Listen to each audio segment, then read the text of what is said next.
Sloppy Joe and whiskey does not mix well. No, not at all. I think that's a downfall tonight.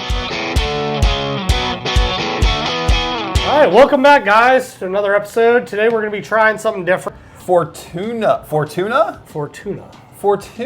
Yeah, Fortuna. It's a sour mash whiskey. It's 122 proof. We found this locally at a guy down the road from us named Esquire Liquors? Yeah, Esquire Liquors in Oxon Hill, Maryland. Just south of DC. Just south of DC. He was excited about this one. He was excited about this one. I said, hey, what's new? He really recommended this one. I've never tasted it. Did not do any samples there. I did look at the history. The history is from the 19th century. Wow. This is a 19th century bourbon. This guy, Phil Hollenbach, he made this German immigrant. He made this bourbon, and then it kind of went to the shit or something. I don't really know. It went to something. It went somewhere. It went somewhere. Rare Character, they kind of brought it back to life. Someone had these old bottles of it, and then what they did, they kind of sample tasted that to mix that flavor to the closest that could be from the 19th century. So like, can a 19th century sour mash be as good as it could today? We're going to find out, that's for sure. Definitely going to find out. All right, let's crack it. The label's pretty cool. I like the label a lot. It kind of Good pop. has that old school character to it. Another fake cork, though. Yeah, the cork does not have the old school character to it. What was the cost on this, Steve? Cost is $75, which is, I think, is a little bit under SRP. I think it usually costs that $100 range itself. It's not awful. I like the label itself. The label has that old school blue to it. Not really with bold flavors. I think they kind of match the old school label as well, which I think is really interesting. Well, I mean, for 122 proof bourbon to be under $100, it's still pretty nice. That's pretty nice, yeah. Yeah, let's give it a sniff. Oh wow, a lot of nose there.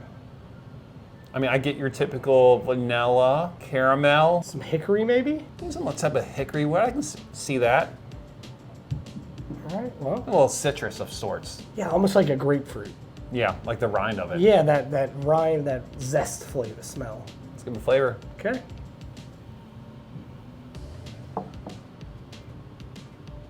Ooh. That's good. Very good. Now, we know it's a sour mash because it says on the label and we just said that. Yeah. But when we think of sour mash, what do you think of sour mash? Jack. Okay. How about a good sour mash? I don't know. What are you thinking of? Stag. Stag. And then while since I had stag, but it reminds me a lot of it. It does. It does. It has that stag flavor to it. Not the stag price tag. No, not at all. It's really got a lot going on there. Definitely a nice warming palate, but not like a heavy burn with it. No, it's spicy. It has definitely that nice spiciness. It almost to has it. that rye spice to it. It does have, yeah, you are expect. correct. I like that a lot. I want to almost say this has like a cereal flavor to it, though. More like a malt. I definitely can see that malty cereal flavor to it. A little bit, almost like a black pepper clove? Yeah, clovish, black pepper. Yep. On that back end, I get that lemon zest or that grapefruit zest kind of flavor to Yes, it. I get that too. Not a lot of fruit in there. Not a lot of heavy oak either. No.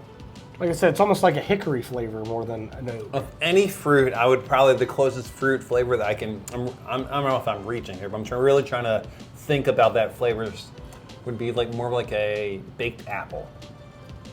Yeah, I could see baked apples in that. That baked, that bitterness of like the green apple in there. That's good. I like I the enjoy flavor this. profile. That's really nice. Good recommendation. Yeah. The guys at Esquire know what they're talking about, guys. I really think this is a good recommendation. For a bottle under $100, the proof value of this, that's a rarity in itself. It has a lot of stag notes to it for me. Reminds me a lot of stag. So, good sour mash. Hard to come by nowadays for under $100. So since you say it's hard to come by, what would you give it then? This would be a solid red for me. Solid red, Friday night pour. I try to milk the bottle a little bit, you know. Take it out, enjoy a glass on a Friday night. It's not going to disappoint. What about you? I tend to agree with you. It's a solid red for me. I think because it's so hard to find, and I've only seen it there. I've not seen it other places. I have not yet. It's a new bottle for me. I don't even know when it came out necessarily. I know they had another bottle there that was not the barrel proof. So I think that would be a great bottle as well. But for this, I think it's a solid red. It's definitely a Friday night pour. It's not something I'm gonna overindulge with all the time, but something I'm definitely gonna slowly sip. Yeah, for the proof value and everything like that, I tend to agree with you. But I think it's worth every dollar of $80. Oh, absolutely. I don't think I would pay more than $80 for it necessarily. I could see paying in that $80 range. Yep. Would it be a better bottle for me at 70? Heck yeah. Oh, of course. But anything's a better bottle when it's cheaper, right? True, yeah. All right, guys. Well, again, like, subscribe, comment below.